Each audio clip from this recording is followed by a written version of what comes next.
Hello, this is Brian Beaulieu, CEO and Chief Economist for ITR Economics. Thank you for listening to this edition of TrendsTalk. Today we're going to be talking about why ITR is forecasting what we are forecasting in terms of the recovery trend out of the COVID-19 pandemic. It's an ongoing question that we are getting, so I thought we could address it in this TrendsTalk. Really, we're coming at it from two different angles. One is the progression of the disease itself so far and what we see in those trends.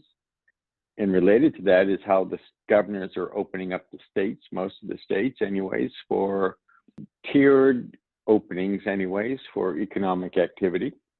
And then the second approach is purely on the more economic side of things, but it clearly is dovetailed with what's going on in the first sector. In terms of the progression of the disease itself, the numbers are looking better as the days go by.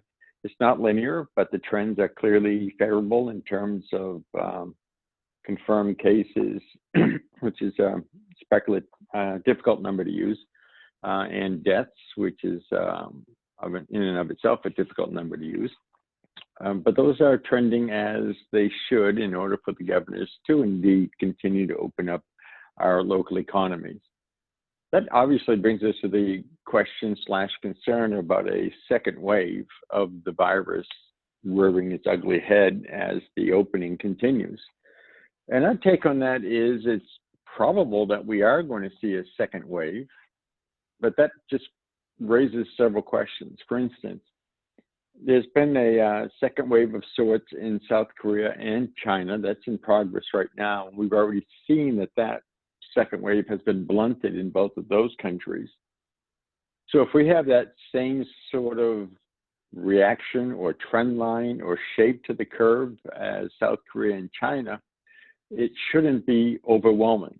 But those two countries can react more rigorously and more centrally controlled manner than we are likely to see here in the United States. So there is a risk that the bloom here in the United States could be larger than what we're going to see in those two countries.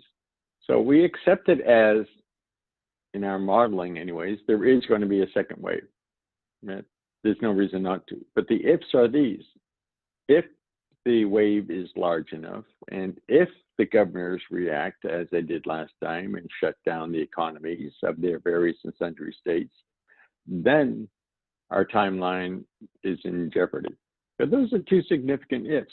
There is no detailed analysis that we've been able to come across from any of the pundits or medical experts that dare to say how big the second wave is going to be, only that they're afraid of it.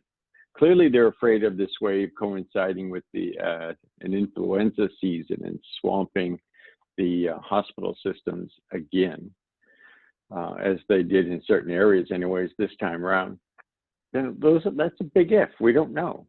So why would we want to build a possibility into our forecast instead of the probability? The probability is it's going to be there. The probability is it's going to be more like what we see going on in other areas than another massive pandemic that causes massive shutdown.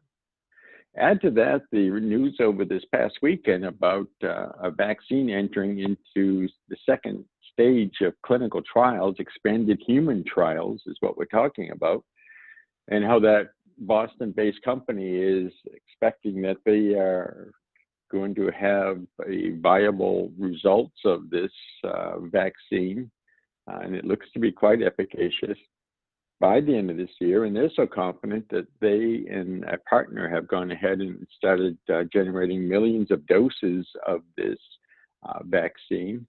That looks like Dr. Fauci's statements that we should have a vaccine by early winter look to be spot on.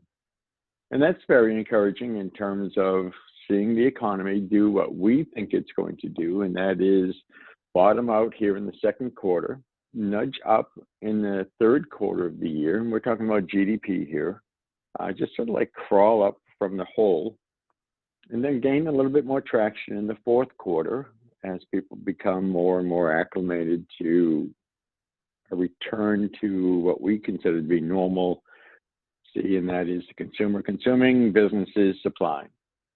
And then we move into 2021, and that gains additional traction. Now, if our suppositions about the second wave are wrong, then our whole timeline gets pushed back 1 to 2 quarters anyways. But for the reasons we just talked about, we think the suppositions about the timeline are right. And for the heading of, for whatever it's worth, the Federal Reserve over the weekend outlined their view of the timeline, and it's different than what they have been saying.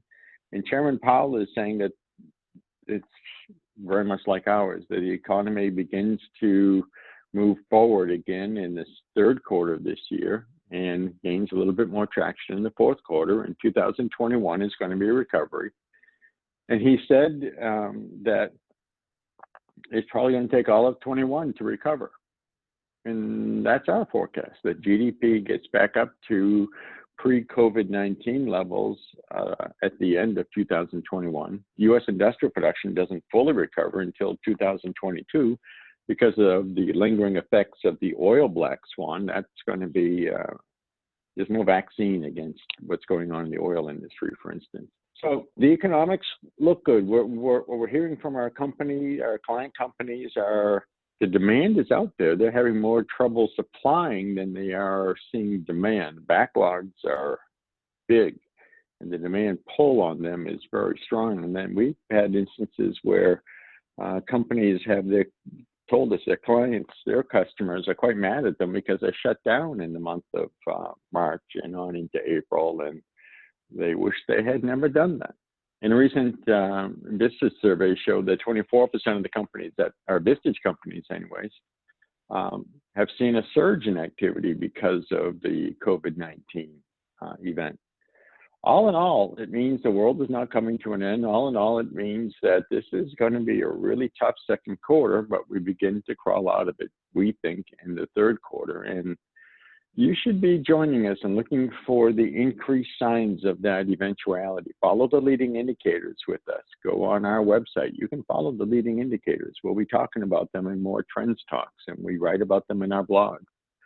You can know how things are unfolding, but we encourage you to start planning, not necessarily spending money. We understand there's a reluctance to do that, but start planning on the economy getting better as we round the bend on 2020, and we get stronger and stronger in 2021.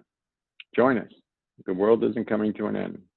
This economy of ours is going to rise up and rise up very nicely. This has been Brian Beaulieu from ITR Economics. Thank you very much for joining us for this edition of Trends Talk.